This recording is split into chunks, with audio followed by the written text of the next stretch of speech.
Asinibingelela comrades nonke eRegwala region kwaZulu Natal nje in general kuwo wonke umuntu efinyelela kuyona level note njengamanje. Comrades ngomhla ka1 April besihlele ukuthi sibe nomcimbi waseRegwala we-volunteer registration ebezobe uattendwe ucomrade upresident we-MK ubaba uNcamalala. Comrades ke njengamanje sila enkandla besiyokwenza ama-final into zokugcina nje zokulungisela umcimbi kaNcamalala.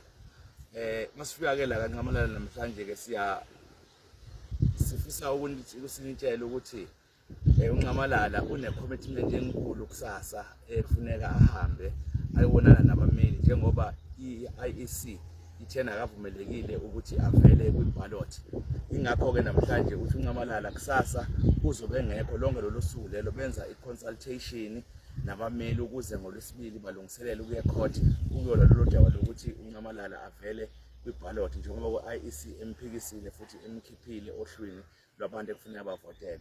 Ingakho sithi comrades sizwakalisa ke manje ukuxolisa kakhulu wonke umphakathi wonke umuntu bezimisela ukufika emcimbini waseRegwala kusasa ukuthi umcimbi comrades uthi uNcamalala ucela siwuhlehlise ube ngomhla ka-19 April kube ngolwesihlanu ngo-11 ekuseni. Umcimbi ke waseRegwala region ubuzuba ngomsombuluko comrades. Njengamanje sekukhona okuphuthumayo uNcamalala okusukumfikele ukuthi attende nabameli indaba zaka-IEC zokuthi angaveli ku-ballot, okuwukuthi ke kubaluleke kakhulu lokuthi uNcamalala ahambe ayoku-attenda.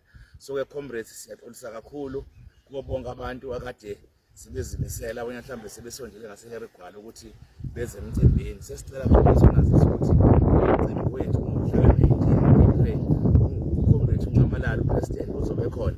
Siyaxolisa kakhulu kubukhosi bendabuko baseRegwala nabakwaZulu Natal wama-religious leaders ebekade esezimisela ukufika abelaphi bendabuko nawo wonke umphakathi wonke amalungu omkhonto wesizwe nabalandeli bomkhonto wesizwe kade sebezimisela ukufika kusasa eRegwala ukuzothamela uNcamalala. uNcamalala comrades uyalithanda eRegwala nakwaZulu Natal. Sithi ke kusasa comrades awusekho umcimbi uzoba ngomhla ka-19 ku-April 2024.